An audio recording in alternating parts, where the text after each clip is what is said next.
Thank you, Eddie, and good morning, all. Ambassador Ali, Ambassador Wanika, Reverend Butts, distinguished ambassadors and guests here. I am really delighted to be here. I've been asked to talk about U.S.-Africa partnerships that really make the great African trip. And I'm really happy to be able to do that.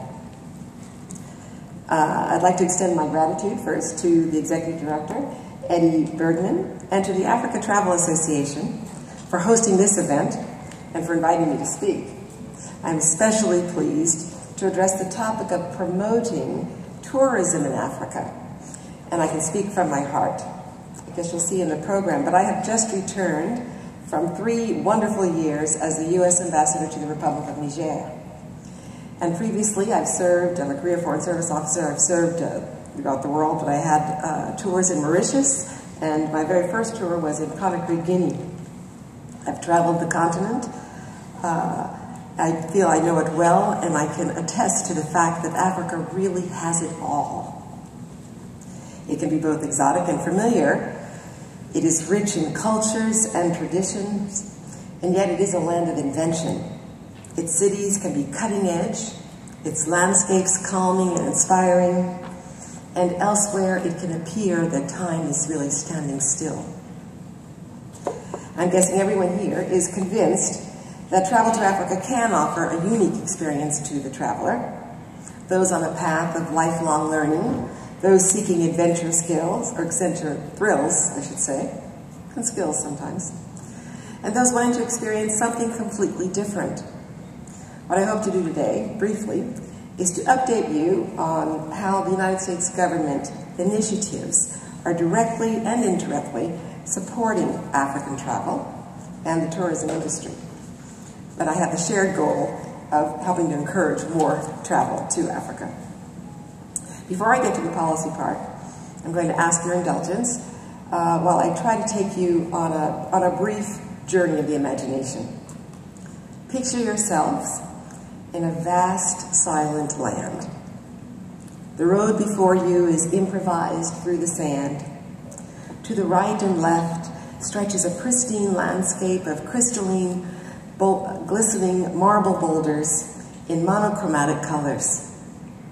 Some in your group are swaying atop the gently loping camels. Others are in a jeep that's air-conditioned. The noiseless world around you is barely interrupted by the oohs and ahs of your friends and enthusiasts on your trip. You're in northern Niger. The previous day, after a leisurely climb up Mont Bazan in the Aïr mountain range, you enjoyed a snug bed under a canopy of stars. Your meal was cooked over an open fire. It's simple, it's delicious, it's easy. Earlier that day, your guide pointed out wall paintings by some of humanity's earliest ancestors. Your computer-click attention span has finally realigned itself into the basics of humanity. Your senses are fully alert to the originality of the moment and to you and your presence and your commonality with humans all around you. You can probably tell this was my little experience. This was my story as I took a week excursion through the Aïr mountain range in the Tenere Desert in northern Niger.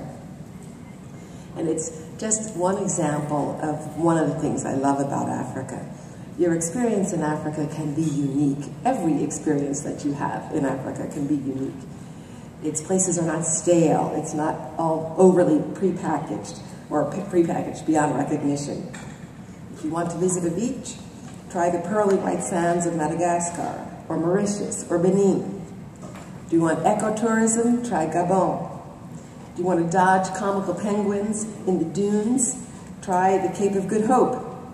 Perhaps a roots tour or a roots pilgrimage. You can visit the sobering ports along the slave coast where our African ancestors started their long journey into a brave and new world. Perhaps you're interested in archaeology or history. You can experience the dawn of time at the cradle of humankind in South Africa. Meet Lucy, our oldest ancestor in Ethiopia. Or she's not in Ethiopia, or get a thrill by stumbling upon unmarked drawings along the early footpaths in Lesotho or Zimbabwe. The Obama administration is committed to Africa and to encouraging Americans to build ties with the peoples of Africa, including through travel. President Obama has charted out guiding principles of U.S.-Africa engagement, and this engagement entails, among other things, doing our best to spur economic growth, trade, and investment. The United States government actively promotes the successful initiatives of previous administrations, and these include the Africa Growth and Opportunity Act, which eliminates tariffs for the vast majority of Africa-produced exports to the U.S., and agencies like the Exim Bank, which facilitates export financing, and the Overseas Private Investment Corporation, that assists with project financing, political risk insurance, and loan guarantees. Added to these and many other U.S.-Africa partnerships are 4 new efforts. They are the fight against wildlife trafficking, Trade Africa, Power Africa, and the Young African Leaders Initiative. What can be more unique than the majestic and iconic animals that set off Africa with distinction? I'd like now to emphasize a critical area of U.S.-Africa cooperation, and that is the protection of African wildlife. For the American tourists, African ecotourism offers a truly important and unique encounter with nature. For African communities, the tourist services that support a visit to these great animals are a vital source of revenue. Sadly, we know too well that the supply and demand pressures on Africa's wildlife. A reduction, or heaven forbid, the elimination, in the great herds of elephants and rhinos will strike at the heart of many communities. It will alter the national character of a nation, and frankly, it will call into question humans as stewards of our planet. Especially worrisome is the increasing presence of heavily armed poachers, often connected to organized crime. The world community applauds the bravery of those who face down this criminal activity every day. And the United States is supporting governments that are trying to train and create a core of experts that really are protecting this precious resource. Last November, in Colorado, the United States government signaled its commitment to fighting the scourge of the ivory trade by destroying 6 tons of ivory that had been confiscated and stockpiled over the years by U.S. Customs authorities.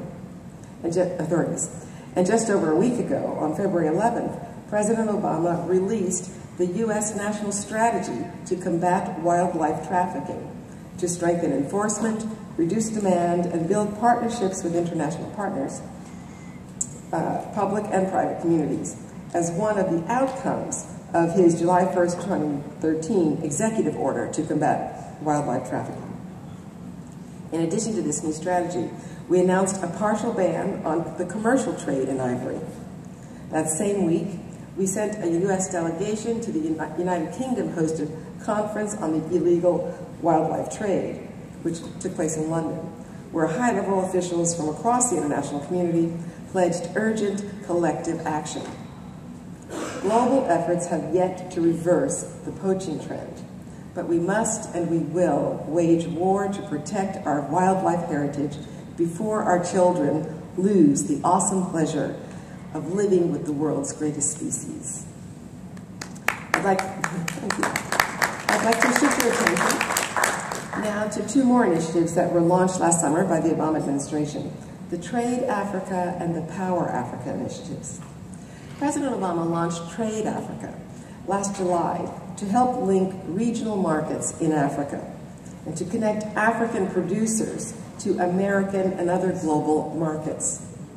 I've just returned from a trade mission to Cote d'Ivoire and Ghana, and I can report that over half of the U.S. companies that were on that mission, they came back with deals in hand. It may surprise you to learn that 7 of the 10 fastest-growing global economies are on the African continent. And overall, the continent had the distinction of being the fastest-growing region in 2013. In this same light, a companion initiative called Power Africa, which was also announced last year during President Obama's trip to Africa, has the goal of adding 10,000 megawatts of power to Africa to increase energy and electricity access to 20 million households and commercial entities. This initiative is projected to provide cheaper, reliable electricity available all over the continent. The expanded availability will deliver electricity to more homes and help decrease power outages so that businesses like hotels, restaurants, and amusement centers can provide regular, uninterrupted service to clients. Towns and cities will have increased street lighting to create safer living and driving conditions. American tourists already benefit by the widespread use of English, the official language in many sub-Saharan African countries, in world-class facilities throughout the continent. The value added from Trade Africa and Power Africa will be increased trade networks and amplified power generation that together will contribute to a better tourism and tourist experience. The last United States government initiative that I wanted to highlight will engage with a unique and vibrant characteristic of Africa, which is her youth. You've likely heard that countries in Africa have the youngest proportion of the population on the planet, with estimates that 70% of the people on the continent are below the age of 30. President Obama's initiative, the Young African Leaders Initiative, was launched 4 years ago to build bridges between African young people and the United States. This past summer, President Obama announced the Washington Fellowship for Young African Leaders. Starting this year, 500 young people from throughout the continent will come to the United States to train at our most prestigious universities in leadership courses in business, civic leadership, or public management. When the White House put out the call for applications for this program, tens of thousands of young people filled out applications and signed up. We're now going through the culling process and the evaluation process, but we are delighted with this opportunity to strengthen the U.S.-Africa bond by building relationships with a generation of young leaders. These young people are part of a wave of entrepreneurial energy that brings cutting-edge ideas to all aspects of development and will be an engaging energy and dynamic for your tourists to encounter. One thing we do, which is not a new initiative, but is a long tradition, and that our mission of is our mission of protecting U.S. citizens overseas. It is, in fact, our highest priority at the Department of State. The U.S. Department of State's Consular Information Program provides travel alerts and general information on every country in the world. We encourage U.S. citizens to sign up for a Smart Traveler Enrollment Program, or STEP as it's called, and to consult our website at travel.state.gov.